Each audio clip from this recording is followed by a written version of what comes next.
ওই যে দেখা যাচ্ছে ওটা হচ্ছে আমাদের খলিলপুর কেন্দ্রীয় ঈদগাহ ময়দান। কত সুন্দর ঝিকঝিক করছে আলোতে, খুবই ভালো লাগছে এবারকার বছর। তার পাশেই দেখতে পাচ্ছেন এটা হচ্ছে আমাদের খলিলপুর কেন্দ্রীয় জামে মসজিদ, গরুহাটা সংলগ্ন। দেখতেই পাচ্ছেন যে আমাদের খলিলপুরের ঈদগাহর যে লাইটিংয়ের সিস্টেমটা, আসলে মোবাইলে ক্যামেরাতে লাইটিংটা একটু বাড়ি দিচ্ছে, কিন্তু বাস্তবে এরকম বাড়ি দিচ্ছে না।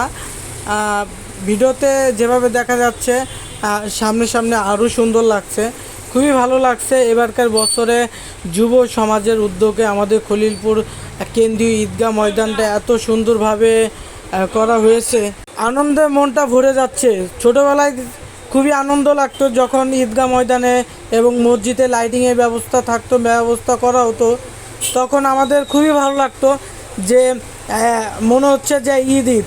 আসলে গত বছর যেভাবে হয়েছিল, এবার যুব সমাজের উদ্যোগে কত সুন্দরভাবে প্যান্ডেল করা হয়েছে এবং ঝিকঝাক আলো, যাকে বলে ঝাড়বাতি, এই ঝাড়বাতি ব্যবহার করা হয়েছে, সাথে কত সুন্দর লাগছে, আপনার ভিডিওতে লক্ষ্য করছেন।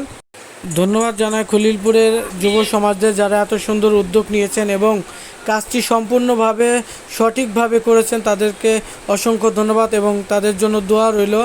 আগামীকাল সকাল 8 ঘটিকায় ঈদুল আজহার নামাজ অনুষ্ঠিত হবে, সবাই দ্রুত চলে আসবেন ইনশাল্লাহ।